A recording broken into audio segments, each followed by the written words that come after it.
Selamat datang saudara-saudari. Hari ini kita mau mendengar kejadian babak ke-39. Ya, berkenaan dengan Yusuf. Yusuf dan isteri Potifar. Ya, mari kita bermula. Yusuf telah dibawa ke Mesir oleh orang Ismail. Lalu dijual kepada Potifar, seorang pegawai raja yang menjadi ketua pengawal istana. Tuhan menolong Yusuf sehingga dia selalu berjaya dalam segala pekerjaannya. Dia tinggal di rumah tuannya, orang Mesir itu. Tuannya melihat bahawa Tuhan menolong Yusuf dan memberi dia kejayaan dalam segala yang dilakukannya. Potifar suka kepada Yusuf dan melantik dia sebagai pelayan peribadi. Lalu Potifar memberikan tugas kepada Yusuf untuk mengurus rumah tangganya dan segala kepunyaannya.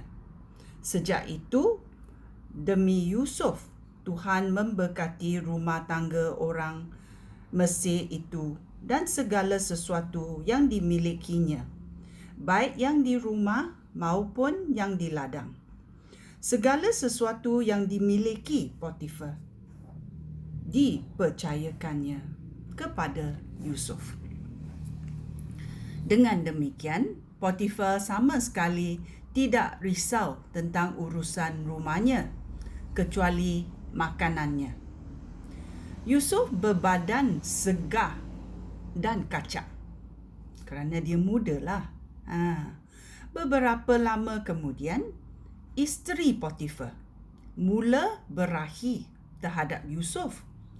Lalu dia mengajak pemuda itu tidur bersama dengan dia.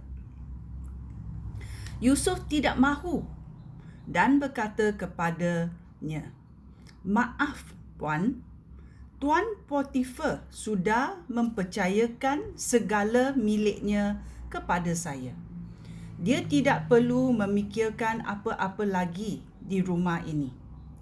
Kuasa saya sama besar dengan kuasanya di dalam rumah ini. Tiada sesuatu pun yang tidak dipercayakannya kepada saya kecuali Puan. Bagaimana mungkin saya melakukan perbuatan sejahat itu dan berdosa terhadap Allah?" Meskipun isteri Potifar membujuk Yusuf setiap hari, pemuda itu tetap tidak mahu tidur bersama dia. Ya, kita mesti tahu Yusuf bila di rumah Potifar, dia adalah hamba.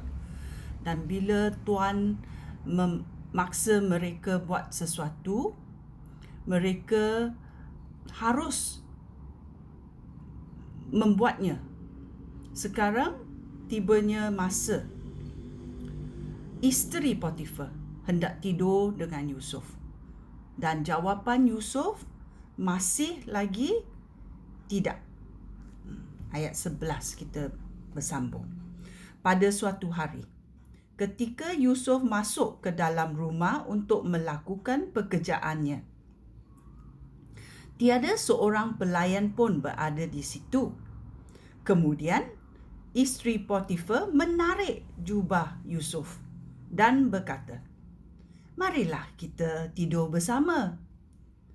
Yusuf meronta hingga dapat lepas, lalu lari keluar. Tetapi jubahnya tertinggal di tangan perempuan itu. Apabila isteri Potifar sedar bahawa Yusuf sudah lari dan jubahnya tertinggal, dia memanggil pelayan-pelayannya dan berkata, "Lihatlah, orang Ibrani yang dibawa suami aku ke rumah ini menghina kita. Dia masuk ke dalam bilik aku dan cuba merogol aku. tetapi aku menjerit. Apabila dia mendengar jeritan aku, dia lari keluar, tetapi jubahnya tertinggal. Isteri Potifar menyimpan jubah itu sehingga suaminya pulang. Apabila suaminya pulang, dia segera memberitahu cerita yang sama kepadanya. Dia berkata, "Hamba Ibrani itu yang kamu bawa ke sini, masuk ke dalam bilik untuk menghina aku.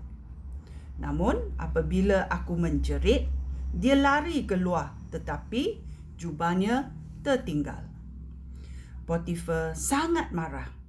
Dia memerintahkan supaya Yusuf segera ditangkap dan dimasukkan ke dalam penjara, tempat orang tahanan raja dikurung. Maka di situlah Yusuf tinggal. Tetapi Tuhan menolong Yusuf dan tetap mengasihinya, sehingga ketua penjara suka kepada Yusuf. Dia mempercayakan orang tahanan yang lain kepada Yusuf.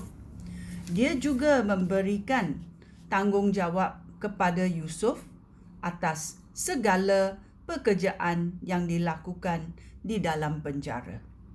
Ketua penjara itu tidak lagi mengawasi segala yang dipercayakan kepada Yusuf kerana Tuhan menyertai Yusuf, sehingga Yusuf berjaya dalam semua pekerjaannya. Ya, kita mesti tahu bila Tuhan membimbing hidup kita, kita tidak usah risau, kerana kita tahu Tuhan akan memberkati kita dan membuat segala yang kita buat berjaya. Ya, ini adalah pelajaran yang kita baca mengenai Yusuf. Macam mana karakter, kelakuan Yusuf itu sangat disanjungi oleh Allah.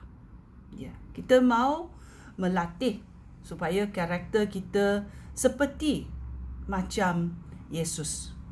Ya. Sekian, terima kasih. Shalom.